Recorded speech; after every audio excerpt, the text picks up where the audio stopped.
Welcome to my YouTube channel छोटी कहानी बड़ी सीख।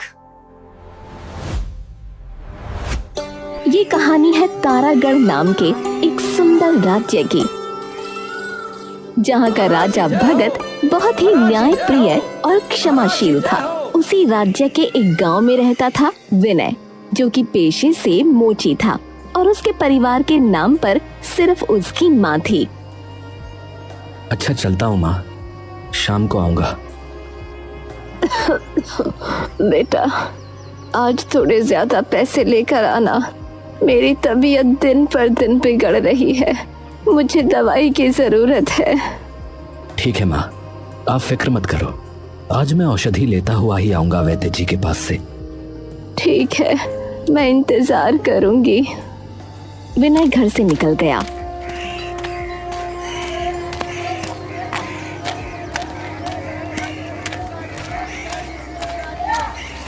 अपनी दुकान सजाकर बैठ गया। मैंने माताजी से कह तो दिया कि चिंता न करो, लेकिन आजकल मेरा काम तो बिल्कुल चल ही नहीं रहा है। ऐसा लगता है लोगों ने जूते चप्पलों की मरम्मत करवाना ही बंद कर दिया है। विनय का सोचना सही था और उसे इसका उदाहरण उसी समय मिल गया जब एक आदमी की चप्पल उसके सामने टूटी। अरे ये क्या हो गया भाई, मेरी चप्पल टूट गई, अब क्या करूं? मुझे लाइए, मैं 2 मिनट में सही कर दूंगा। अरे नहीं नहीं, रहने दो भाई, सामने मुखिया की दुकान है, नई चप्पल ही ले लूंगा। अरे लेकिन क्यों, 1 मिनट का काम है, लाइए अभी कर देता हूँ। अरे बात 1-2 मिनट की नहीं है भैया, बात यह है कि अब जमाना बदल चुका है। जूते चप्पल की मरम्मत करवाने वाले को लोग गरीब समझते हैं, हाँ, नीची नजरों से देखते हैं, और मैं ऐसा नहीं चाहता। अरे ऐसा नहीं है भाई साहब, आप गलत समझ रहे हैं। अरे नहीं बाबा, रहने दो, कह दिया है, रहने दो। वो आदमी ये कहता हुआ आगे बढ़ गया और दुकान में चला गया। विनय हाथ मलता रह गया। हे भगवान, मैं क्या करूं? अब तो एक ग्राहक मिलना भी मुश्किल हो गया है। पूरा दिन बीत गया, सूरज सर पर चढ़कर ढल भी गया, लेकिन विनय की दुकान पर बस एक बूढ़ा आदमी आया जिसने चप्पल सिलवाई और जाते हुए आधा पैसा दिया। दूसरा ग्राहक एक बच्चा था जिसका जूता फट गया था। हे भगवान, इतना बड़ा दिन और जेब में बस 2 सिक्के, इससे तो सिर्फ माताजी की दवाई ही आ पाएगी। खाने का क्या करूंगा?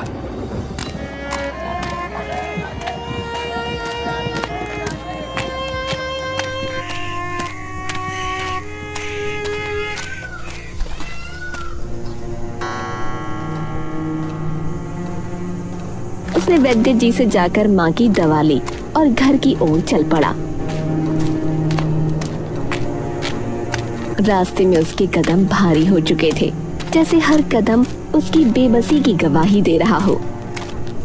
माँ, बस तुम्हारे लिए ही तो कर रहा हूँ ये सब, वरना मेरा क्या ही है।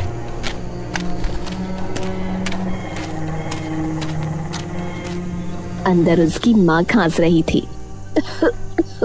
सर झुकाकर विनय ने कहा, माँ, घर में कुछ खाने को है या नहीं?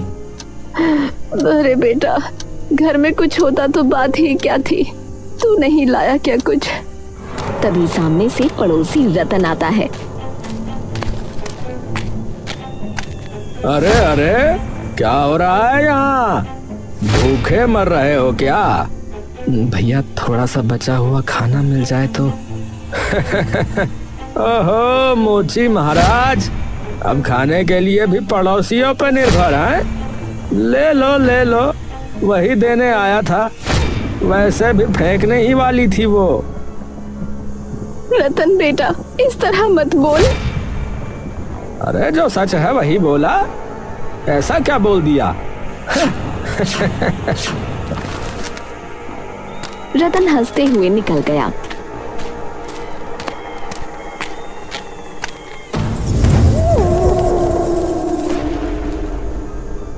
विनय उस रात चुपचाप खाना खाकर सो गया। आंखें बंद थीं, पर दिमाग में रतन की आवाज गूंज रही थी।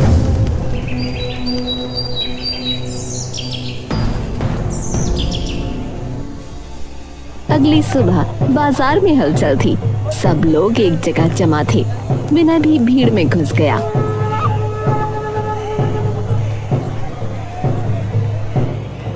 अरे सुनो मेरे प्यारे गांव वालों, शहर से लाया हूँ जादुई यंत्र।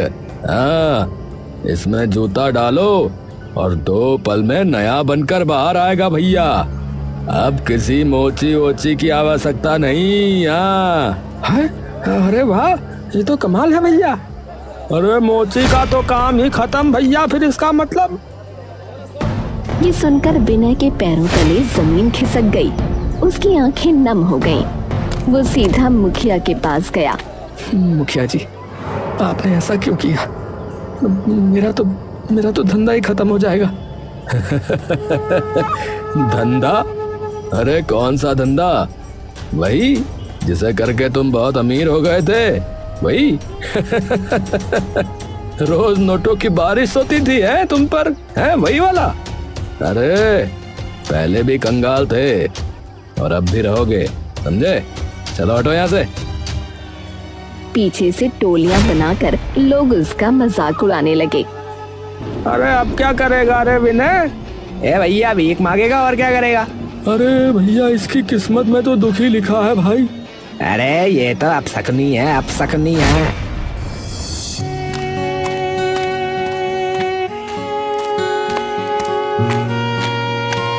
विनय भारी मन से घर पहुंचा।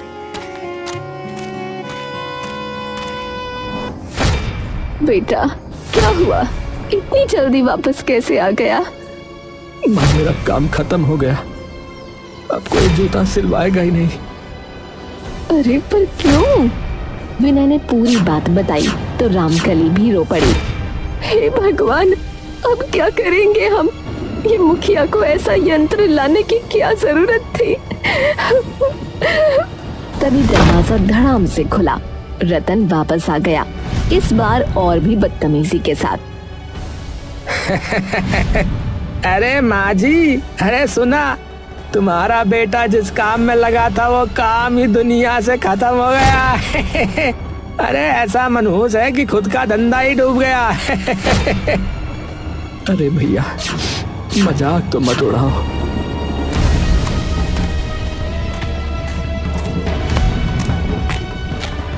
भगवान जाने सब क्या हो रहा है और क्यों हो रहा है।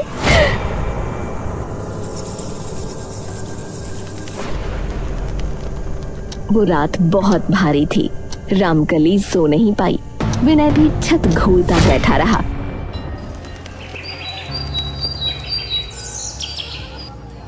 अगली सुबह विनय की बहन सरला और उसका पति गौरव आ गए। दोनों घर में कदम रख ही रहे थे कि दहलीज पर रखे विनय के औजारों में से एक टांका लगाने की सुई गौरव के पैर में चुभ गई। अरे ये क्या है? गौरव लड़खड़ाया और दरवाजे से जा टकराया, जिससे उसके सर से खून आ गया। सरला तो ये देख कर जैसे बिदक पड़ी। हे भगवान, मेरे पति को इस घर में कदम रखते ही चोट लग गई। मनहूसियत फैली है यहाँ। मैं इस घर में 1 मिनट नहीं रुकूंगी। चलिए जी यहाँ से।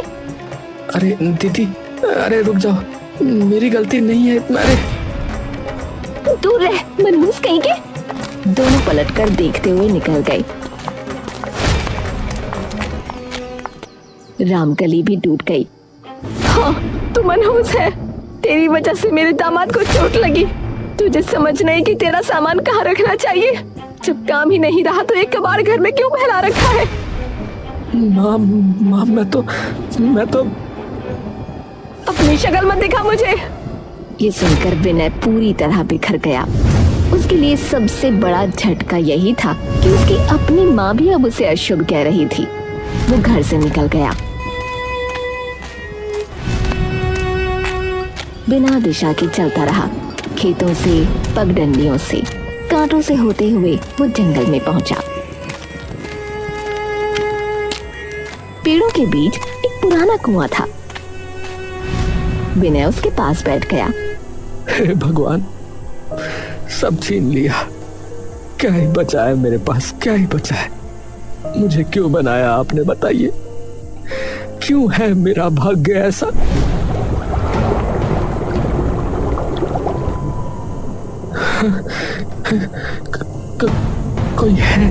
कोई है क्या? अचानक उसका पैर फिसल गया। वो धड़ाम से कुएं में गिर पड़ा।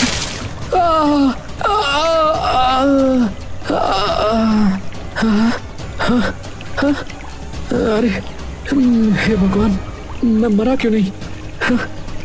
गिरकर भी मैं बच कैसे गया? क्या सच में इतनी मनहूस किस्मत है मेरी? पर अब मैं बाहर कैसे जाऊंगा? क्या जिंदगी में कोई रास्ता है भी या नहीं? कुएं की नमी भरी दीवारों के बीच विनय लगातार रो रहा था। कभी अपने माथे पर हाथ मारता, कभी ऊपर देखकर आसमान को गरियाता। उसकी आवाज कुएं में गूंज रही थी, जैसे दुख की कोई प्रचंड लहर उठ रही हो। हे भगवान, क्यों बनाया मुझे आपने? क्यों भेजा मुझे इस दुनिया में? मैं किस जन्म का पाप भोग रहा हूँ भगवान? तभी पीछे पानी में हल्की टर टर की आवाज हुई। एक हरे रंग का मेंढक, जिसकी बड़ी चमकदार आंखों में अजीब चमक थी। अरे मेंढक, तू भी मुझे चिढ़ाने आया है ना? चिढ़ा ले, मार दे, बस खा ले, जो करना है कर ले, जो करना है कर ले। शांत हो जाओ मनुष्य, मैं तुम्हें नुकसान नहीं पहुंचाऊंगी। मेढक बोल रहा है।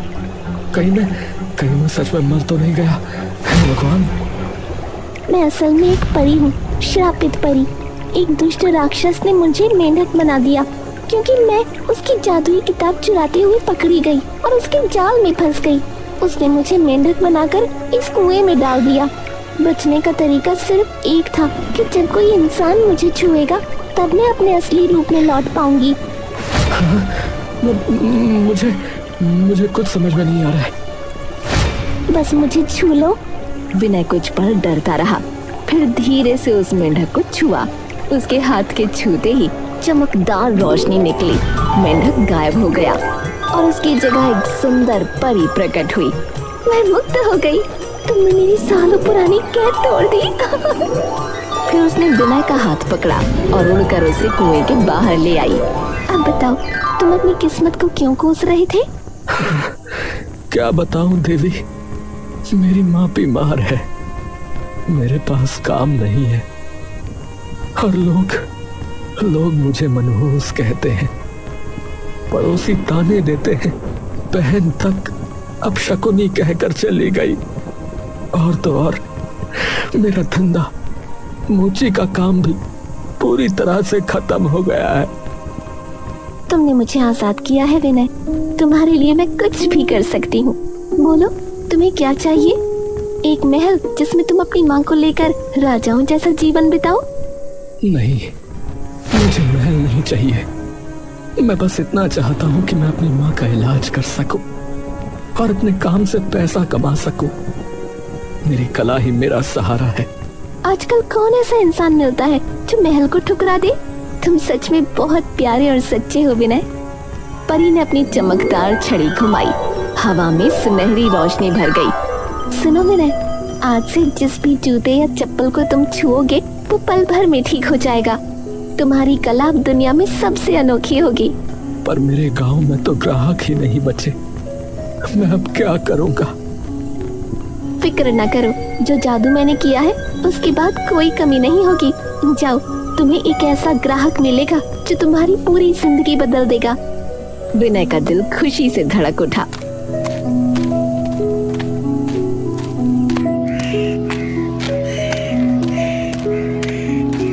उसने माँ को पूरी कहानी सुनाई, लेकिन माँ अब भी गुस्से में थी और उसकी बात मानने को तैयार नहीं थी। तेरे दिमाग में भूत घुस गया है क्या? कुएं में परी, जादू? अरे बेटा, भूख ने तुझे पागल बना दिया क्या? कुछ ना बदलने वाला, सब कुछ बर्बाद हो चुका है। माँ, मुझ पर भरोसा करो, सब बदलेगा। तू सपने मत देख, मेरी तबीयत देख, और ये परी कुछ नहीं होती। विनय ने हार नहीं मानी।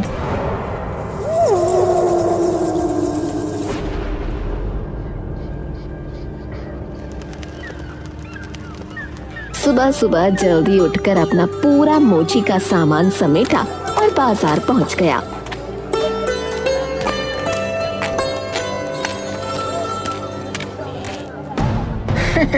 ओहो विनय भाई, हैं? फिर दुकान खोल ली? अरे अब कोई नहीं आएगा तुम्हारे पास, है रहने दो।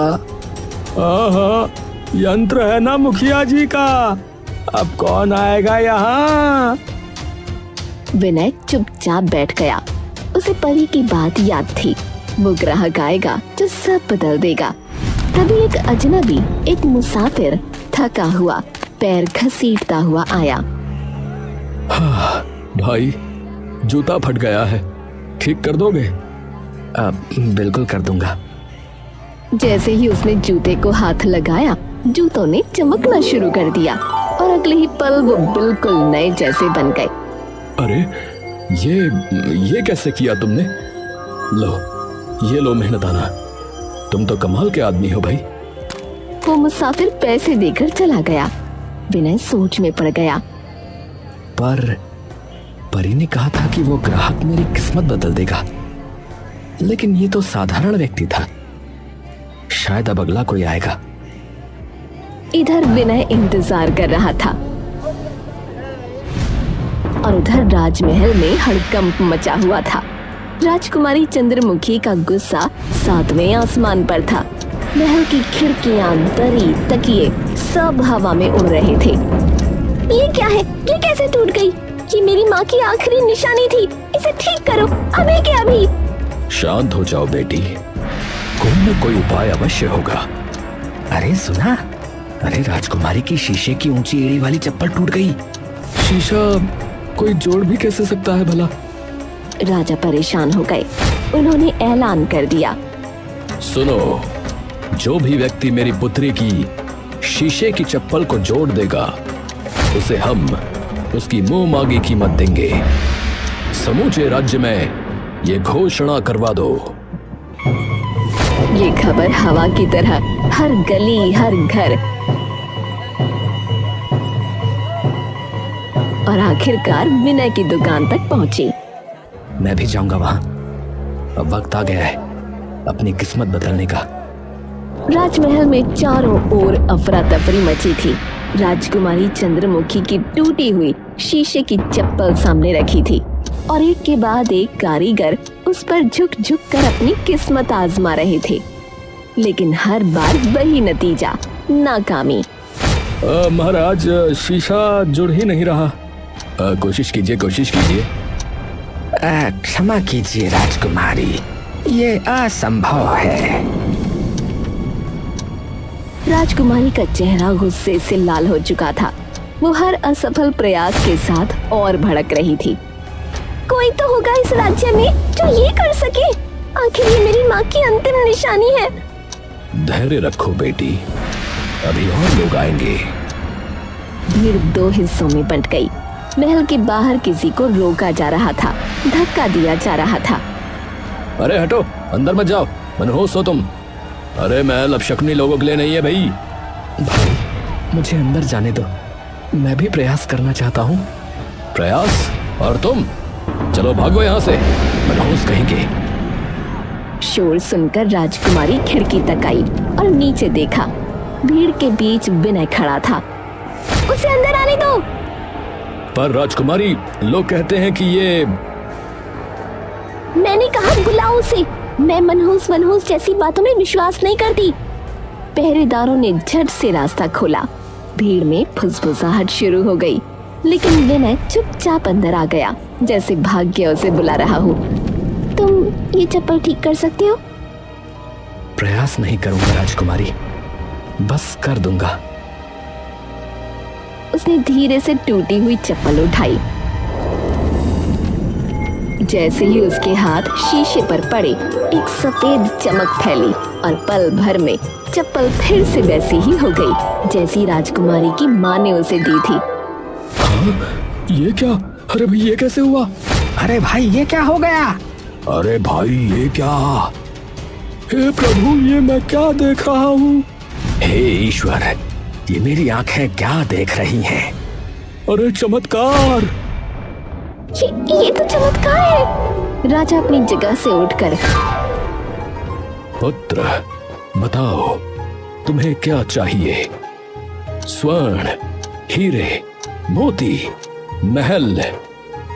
महाराज, मुझे तो सिर्फ मेरा पारिश्रमिक दे दीजिए, बस वही जो मेरे काम का मूल्य है। राजा कुछ पल तक उसे देखते रहे, फिर बोले, विनय, तुम्हारी सादगी ने मेरा मन मोह लिया। आज से मैं हमारे अधीन जो छोटा सा राज्य है वो तुम्हें सौंपता हूँ।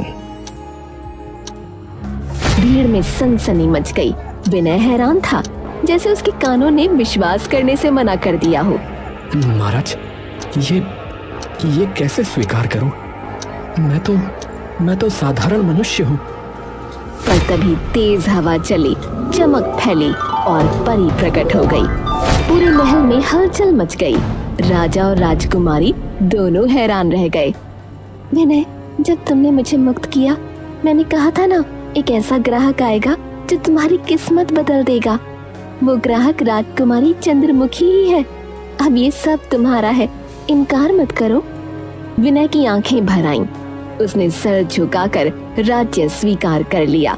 तभी राजकुमारी चंद्रमुखी आगे बढ़ी। विनय, तुम्हारा चरित्र, तुम्हारी ईमानदारी, तुम्हारी विनम्रता, मैंने ऐसा कोई नहीं देखा। मैं तुमसे विवाह करना चाहती हूँ। पूरे दरबार में सन्नाटा छा गया। विनय भौंचक्का रह गया। राजकुमारी, ये तो बहुत बड़ा निर्णय है। मैं पहले अपनी माँ से पूछूंगा। आप क्रोधित मत होना। सबकी नजरें दरवाजे की तरफ मुड़ी। वहाँ रामकली खड़ी थी। राजकुमारी जी, मुझे मंजूर है। लेकिन तभी एक भारी आवाज गूंज उठी। वो राजपुरोहित थे। मैं इस विवाह पर आपत्ति व्यक्त करता हूँ। पर क्यों?